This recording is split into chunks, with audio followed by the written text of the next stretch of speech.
You can't afford to miss it.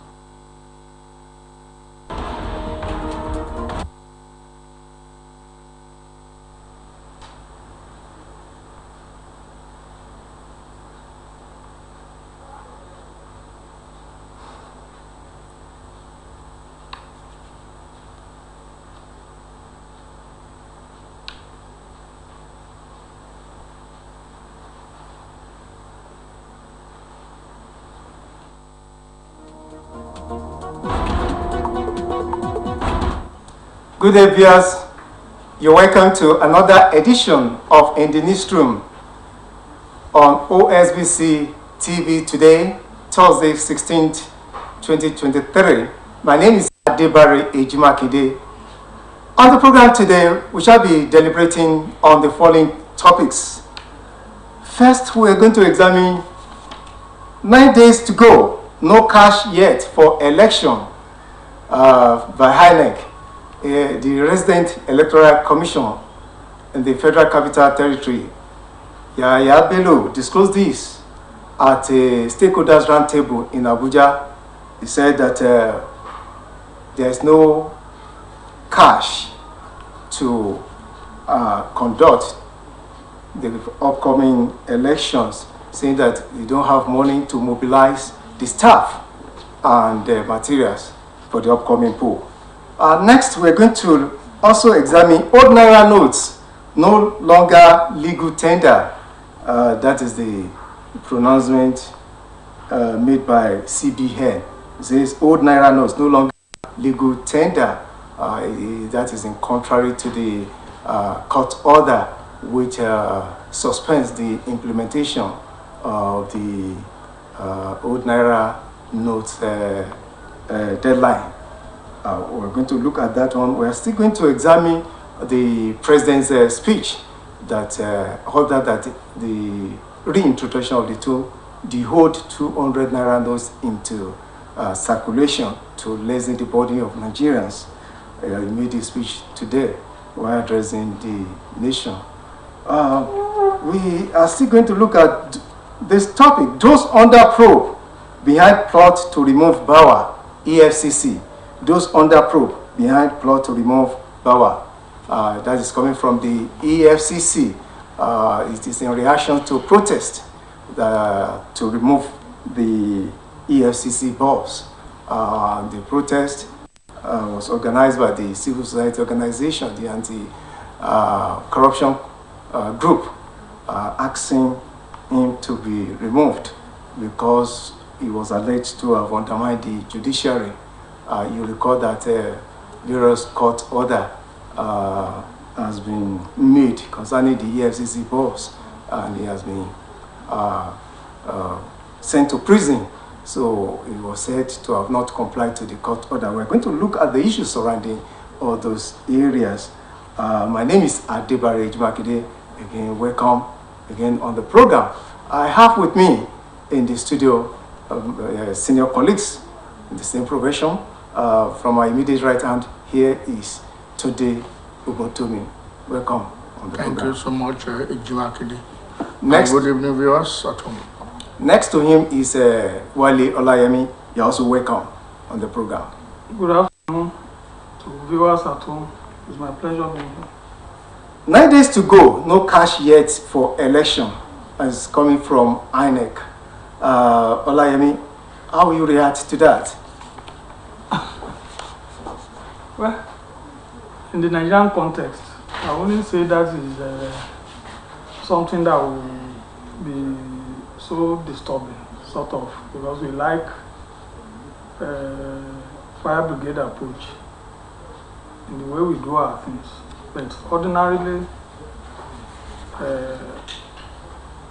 with 9 days to go now, I think all the logistics should be in place, including the cash that the INEC chairman talked about. But with the pronouncement of the president today that the old 200 Naira notes will still be a legal tender at least in April 10th.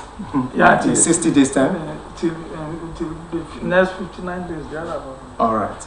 So we should be optimistic that the bank vaults that still have that 200, 500, 1,000 denomination, they will roll out all those the 200 naira notes and down the ladder.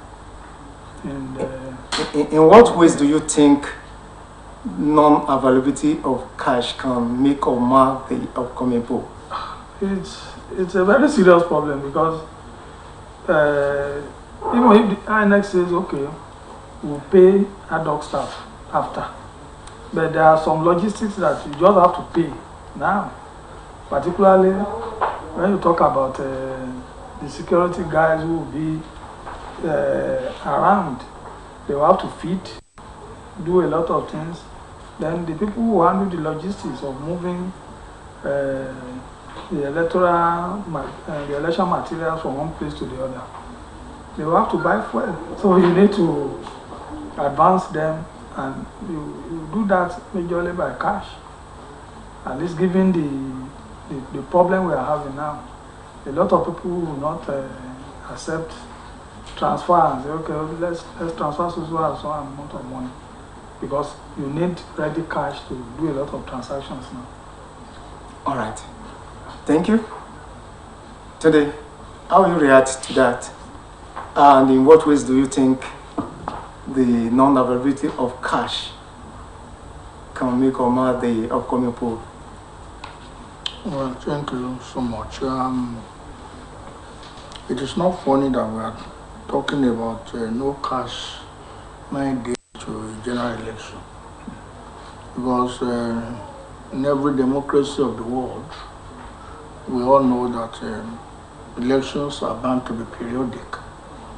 So what we had last 4 years ago, I think it would only be nice and of course expected that we have adequate time to prepare for it. So if we are now saying there are no funds to prosecute election, what are the implications? Are we inching towards another postponement? Remember that in 2011, elections was postponed in this country even after voting had started in some parts of this country. In 2015, 2 days to election, it was postponed. In 2019, even 6 hours to. So what are we talking about? Are we also planning to postpone this one? Why was it postponed? So why was the election postponed then? It is those that I rolled out were done because of one issue of logistics or the other. Logistics or lack of logistics. Okay.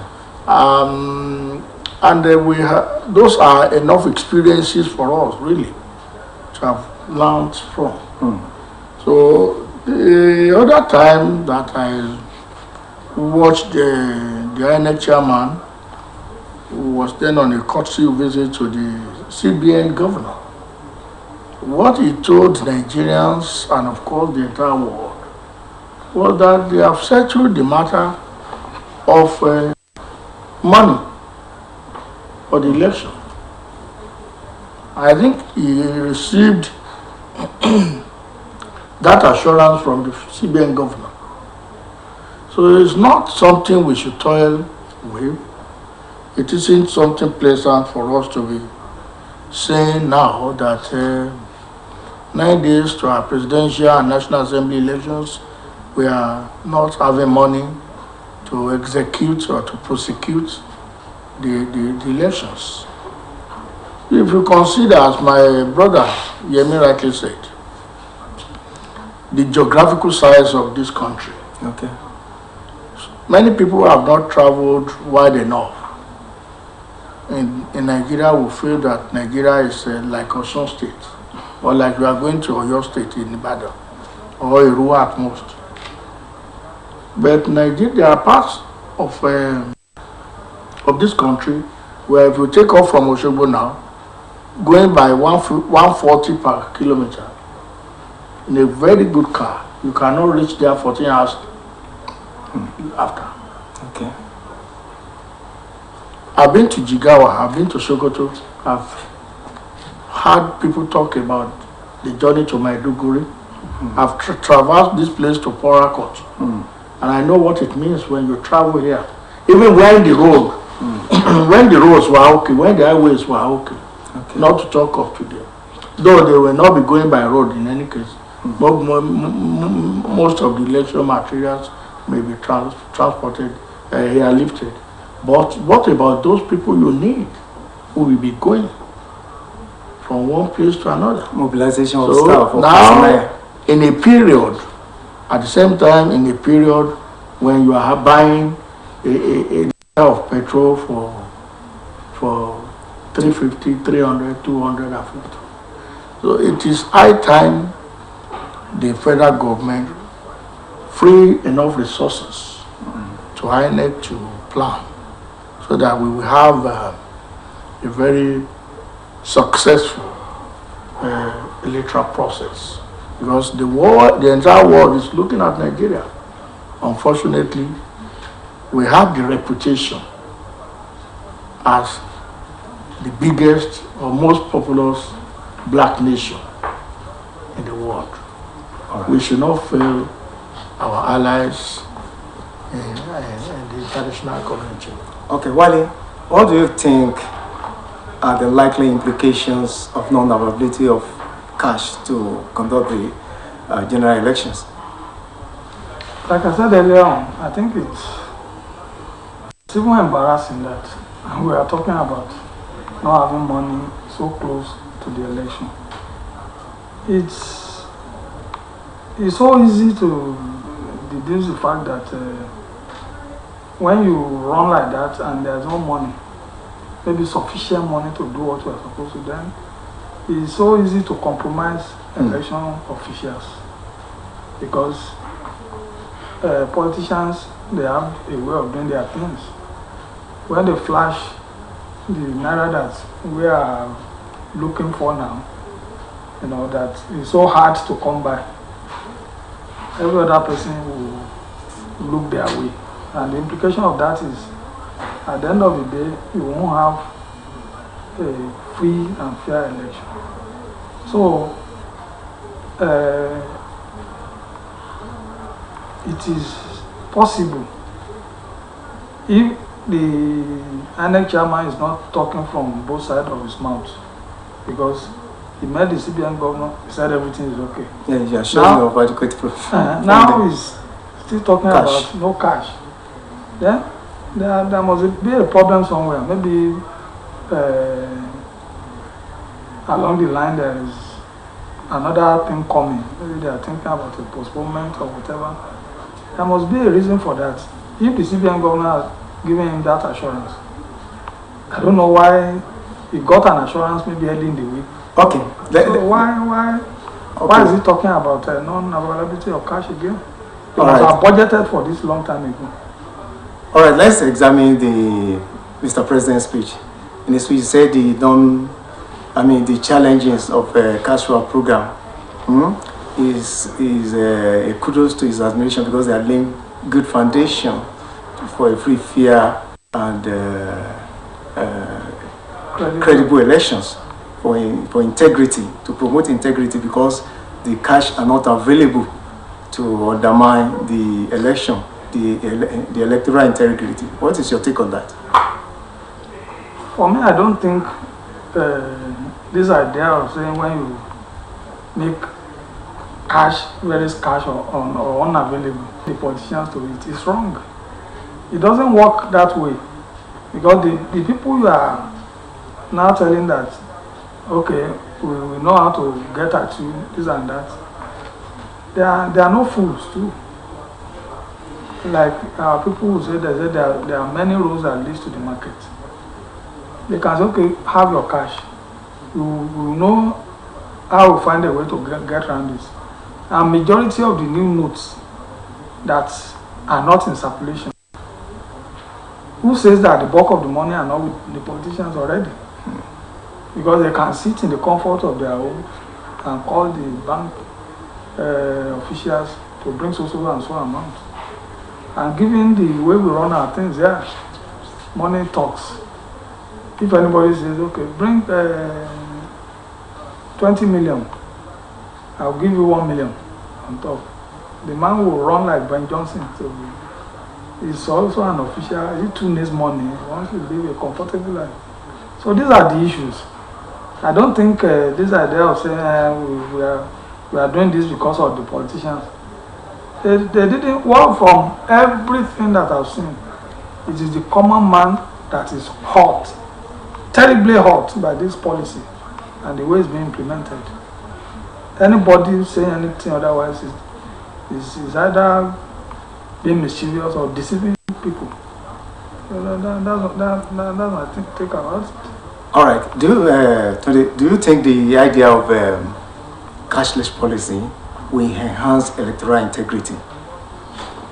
Well, yeah, I listened to you when you asked Yemin that your last question, and I'm afraid that we are discussing that eating into the next topic that you gave us, because you have the issue of cash redesign, naira redesign. That's one of those things you told us we have lined up. I don't know, maybe because the economy shapes politics just like the other way around too. Mm-hmm. We may not be talking about this election without talking about cash and the cash and how the cash will affect the electoral. So I will take it along. This is it. I think the federal government, to me, is behaving as a coward. If you have people who are keeping Nigerian money or their private money, you suspected that there are individuals that have kept much more than what they ought to have in their houses, their personal vaults. And you want to deal with that, we should go and deal with that. Not minding whoever ox is God. But when you say you are targeting certain politicians whom you believe may be overspending for election, and you now bring naira redesign that will make people not to have money to travel to go and cast their votes in the villages, in the cities, in what way are you acting to enhance the tenets of democracy? You understand what I'm saying? Yes. If, let's call it a spade and stop referring to it as a farm implement, please. There are not two issues that the federal government ought to have lumped up together. This election is paramount, and we want entrenchment of democracy and democratic tenets. We look for those things we can do to achieve that, to attain that. But the idea of hoarding money to the level that you have over 3 trillion naira outside in private vaults, that should be dealt with differently. I am not saying that naira redesign is not good, but we can't beat our chest as a nation that this time we are doing it, we enhance the prospect of our democratic experiment. I doubt whether we can say that boldly. So we commend the president for trying to say, look, come, if you want people to vote for you, don't buy votes, even if he doesn't have money to buy votes. The person that will sell the vote cannot have money to eat. So what the paradox? The masses, as Yemi said, are the worst hit. By the policy. They are not. I don't believe the Yoruba will say "Ebiki wonu, koro mi owo." right. Whoever is hungry will not be thinking of about election now. Okay. So to me, it's not. It may not be a plus. Again, CBN says old notes no longer legal tender. Yemi, Wale, how will you react to that and the compliance to that order, as well as the position of the Apex Bank? Well, for me, I think the issue now is that a lot of people have been talking about the independence of the Central Bank of Nigeria without probably looking critically at the CBN Act as signed into law by the President Muhammadu Buhari. The employer of the CBN governor is the federal government of Nigeria. And that was why the governors who went to court, they didn't sue the CBN.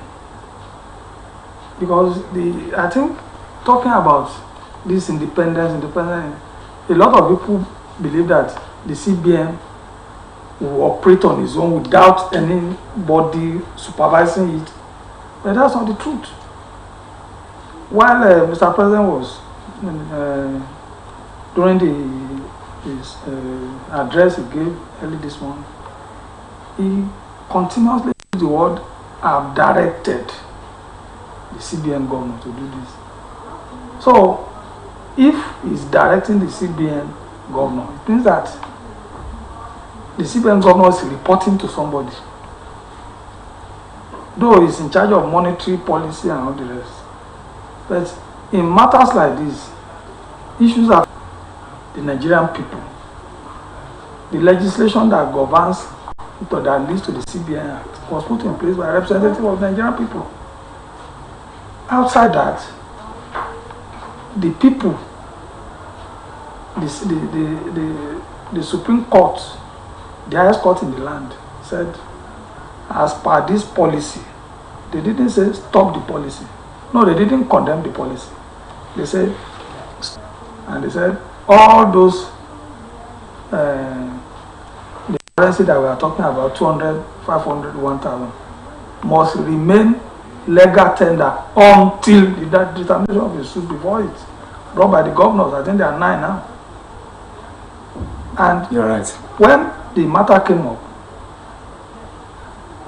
the Supreme Court adjourned the 22nd of this month to hear the substantive suits. And that order, the ex parte order, still stays. It is that even with the pronouncement of the president this morning, the CBN in cahoot with the president are dancing around issues that borders on the law.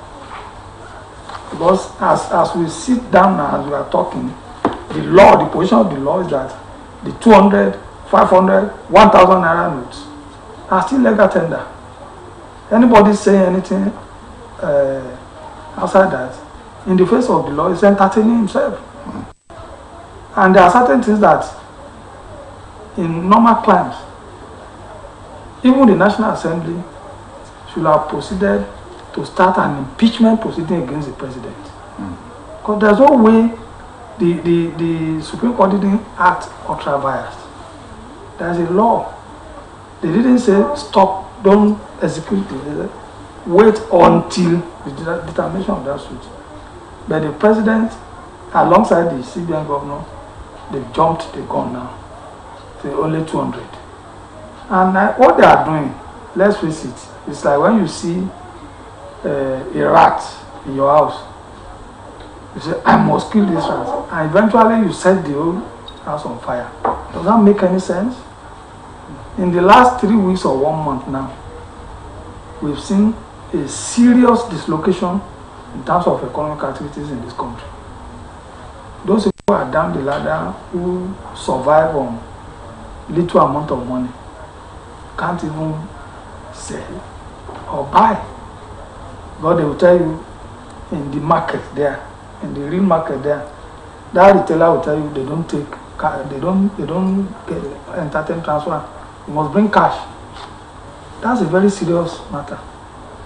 I witnessed a situation whereby an old man went to the bank. He couldn't get any money. He now said, please, I want to see the business manager.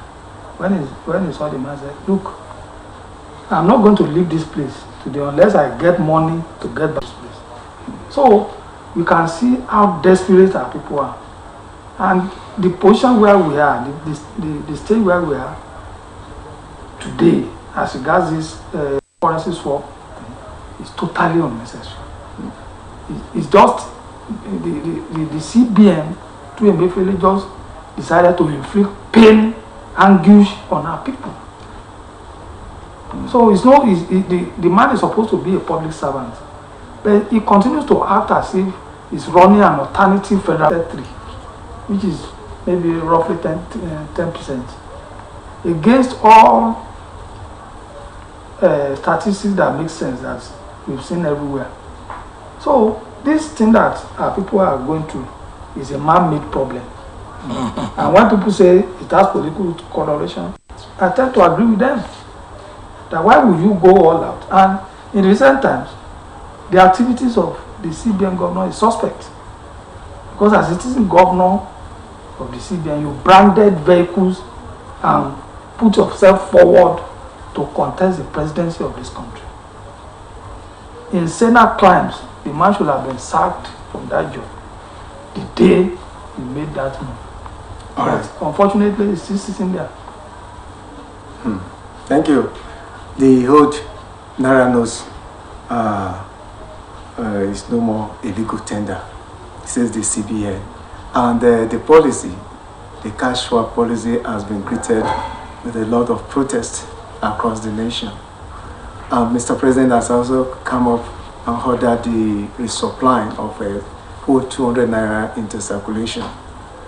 Do you see this as a solution to the hardship being faced by Nigerians today?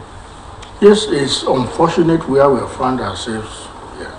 I'm really personally, as a citizen of this country, disappointed in the federal government.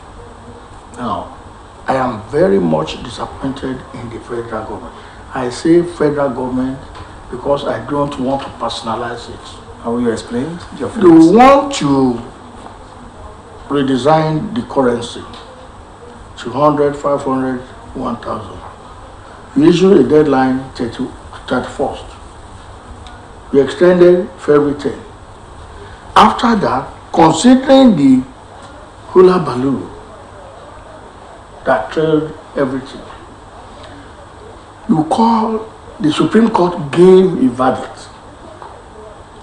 The Supreme Court is the apex court in the land. We are in a democracy.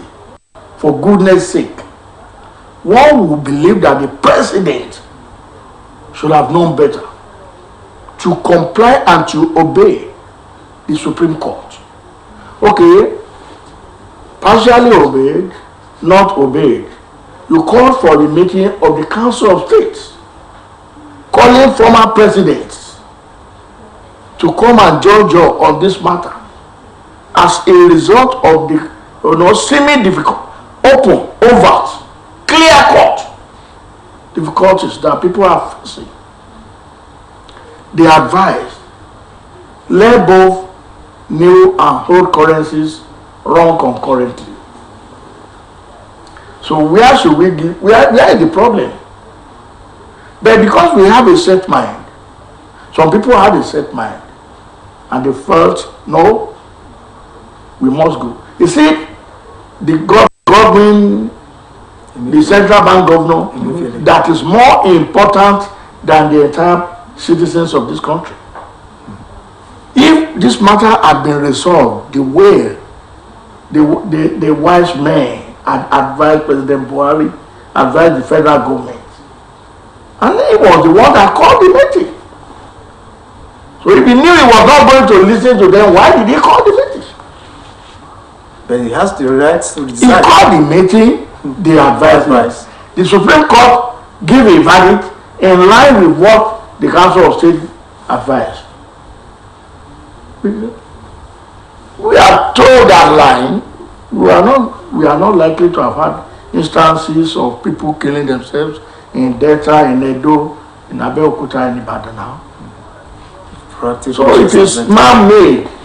We don't know what they stand to gain, but we have to value life. When a citizen dies, it's not something that is we should just feel how many of them or which part of the country are they causing trouble. We are talking about people who were killed by soldiers or who were killed by protesters or whatever. What about people who are half killed by hunger and starvation? Look at what is happening. Go to the villages in this country. See what life is. Many people are not having what to eat. They don't have what to eat. They don't know what they are going to eat tomorrow. Some people were said to have slaughtered while killing. It's not a matter of you see, the matter of when you are handling monetary policies for a nation. It shouldn't be politicized. It's not a matter of ethnicity or tribalism or party A, party B or whatever. It's a matter of life and death. We are talking about people, the welfare of people. That you know that if you mess up with them, with their welfare, then it can affect their life. That's what I mean. So this one is one of those series of policies, somersault, that we have witnessed under President Buhari in the past 8 years. It's not something that is. I don't think his best friend would like this. Honestly, don't let me talk too much. All right, Wale, do you think the policy has been politicized, and is it not the best time to implement such, considering the economic gains, benefits, as reviewed by Mr. President, especially in his speech? For me, as we speak, the implementation of this cashless policy is poor, is anti-people, is punitive, and I'm not aware of any gains that the president is talking about. The economy has slowed down so much. People are worried that we can even recede into a recession. And the president is talking about gains. Which gains? Gains where? Unfortunately for us, what sustains our economy is the informal economy. The informal economy is clinically dead now. And they are talking about which gains. What is happening that we are seeing here is also happening in Abuja. People can't even, you have to buy naira. If you need, I've seen people paying 15,000 to get 50,000. So what's all that? I gave somebody 1,500 naira. Day for yesterday. What we call old money. Okay. He went, according to the man, he went to Sabo to exchange it. And they gave him 800 naira. So he lost 700. He lost 700. So that's pathetic. And he returned to me. So it means that there's. I said I will give him. It means that there's an official 400 naira in addition. So some people are losing, while some are gaining. Yes, because the money. So that we will share the loss. The loss. So that shows that when a lot of our people are agonizing, the new money have found its way through the back door to some people. Of course. So they are now profiting from it.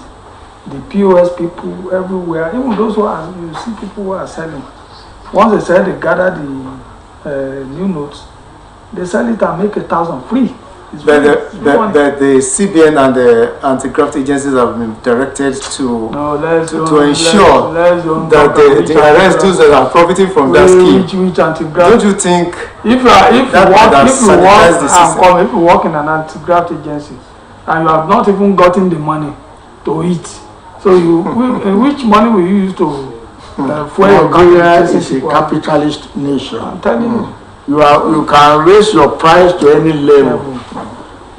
Particularly when the government created an atmosphere for that. Yes, because it's You simple. created scarcity of fuel. You see people queuing on lining up almost half a kilometer.